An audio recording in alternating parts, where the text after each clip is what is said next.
दोस्तों, अगर आपके एसपी फ्लैश टूल के अंदर एमआई के किसी भी डिवाइस को फ्लैश करने पर एक प्रॉब्लम आ रही है, वेरीफाइड बूट इमेज फेल्ड ऐसा करके कुछ एक प्रॉब्लम आती है, एक एरर आता है।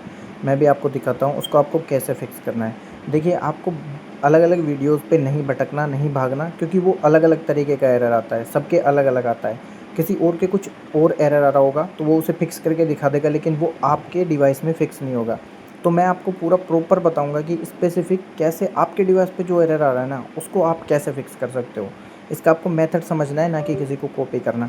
तो सबसे पहले तो आप किसी भी टूल के थ्रू ऑथेंटिकेशन बाईपास करेंगे अपने रेडमी के डिवाइस का, और उसके बाद वो एस पी टूल के अंदर कनेक्ट होगा। तो मेरे पास ये GMS लेबोरेटरी नाम का एप्लीकेशन है, इससे मैं इसका ऑथेंटिकेशन बाईपास कर रहा हूँ। इसको करने के लिए आपको फ़ोन को पावर ऑफ करके power up down and volume button, power button and volume up down तीनों बटन एक साथ दबा के इसको ऑथेंटिकेशन बाईपास करना है। उसके बाद डाउनलोड पे क्लिक करना है। अब देखिए, यहाँ पे 2-3 एरर आएंगे। सबसे पहले तो ये PMT चेंज फ्रॉम द रोम, अगर ऐसा एरर आता है तो यहाँ पे सीधा लिखा हुआ है कि आपको डाउनलोड ओनली की जगह फॉर्मेट ऑल प्लस डाउनलोड करना है। और पहले एक बार फिर से फ़ोन हट गया तो उसको वापस से उसका ऑथेंटिकेशन बाईपास करना पड़ेगा। तो यहाँ पे फिर से मैं ऑथेंटिकेशन बाईपास करता हूँ। फ़ोन का volume up down and power तीनों बटन दबाना है और उसके बाद फ़ोन को कनेक्ट करना है।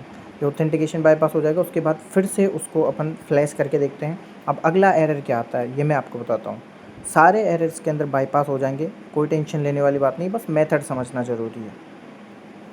वीडियो कॉपी करने की आपको बिल्कुल भी ज़रूरत नहीं है। तो देखिए, ये यहाँ पे एक और एरर आएगा। तो ये एरर आ रहा है, state second image too large verified boot enable. तो देखिए, यहाँ बीच में एक छोटा सा है एग्जिस्ट वेरीफाइड बूट, यहाँ पे जो लिखा आएगा ना उसको आपको अनटिक करना है। इसके अंदर से मैंने एग्जिस्ट सेलेक्ट किया एंड उसको अनटिक किया। आपके कुछ और लिखा हो सकता है तो आपको उसको अनटिक करना है, ना कि एग्जिस्ट को मेरा कॉपी करना है। कॉपी नहीं करना। तो अब उसके बाद फिर से आपको ऑथेंटिकेशन बाईपास करना है। ऑथेंटिकेशन बाईपास करते हैं, same volume up down and power button. Authentication bypass हो गया। अब इस एग्जिस्ट को अनटिक करके और उसके बाद फ्लैश करते हैं अपन। ध्यान रहे, यहाँ पे डाउनलोड ओनली नहीं करना, फॉर्मेट ऑल, और उसके बाद एग्जिस्ट वाले उसको हटाना है और फिर से डाउनलोड करना है। अब देखते हैं, अब की बार एक और एरर आएगा। आपके 2 आ सकते हैं, 3 आ सकते हैं, 4 आ सकते हैं। तो जो भी यहाँ पे लिखा आएगा उस चीज़ को अपन को अनटिक करना है। ठीक है, यहाँ पे मेरे में 2 एरर आए थे, एक तो ये एग्जिस्ट का आया था और एक यहाँ पे देख सकते हैं छोटा सा कस्ट वेरीफाइड डॉट इमेज। तो अब अपन को क्या करना है, एक तो एग्जिस्ट वाले को हटाना है और एक कस्ट को हटाना है। तो उसके लिए फिर से ऑथेंटिकेशन बाईपास करेंगे, volume up down and power button तीनों को एक साथ दबाएंगे।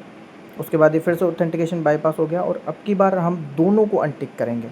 सबसे पहले वही फॉर्मेट ऑल प्लस डाउनलोड कर लेते हैं और उसके बाद एग्जिस्ट और कस्ट दोनों यहाँ पे मिल गए, इन दोनों को अनटिक कर देते हैं। उसके बाद फिर से डाउनलोड पे दबाते हैं और देख लीजिएगा इस बार बिल्कुल फ्लैश हो जाएगा ये।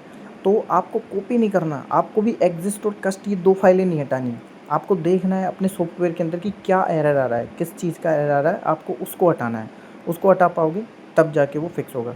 तो देखिए, यहाँ पे सुपर पार्टीशन फ्लैश होने लग गया है। इसका मतलब अब कोई एरर नहीं आ सकता, बस ये लास्ट पार्टीशन है जो कि फ्लैश होता है। उसके बाद आपका जो है सॉफ्टवेयर बिल्कुल फ्लैश हो जाता है। तो इसको मैं एक बार फास्ट फॉरवर्ड कर देता हूँ एंड यहाँ पे कोई भी एरर नहीं आएगा, ये बिल्कुल फ्लैश हो जाएगा।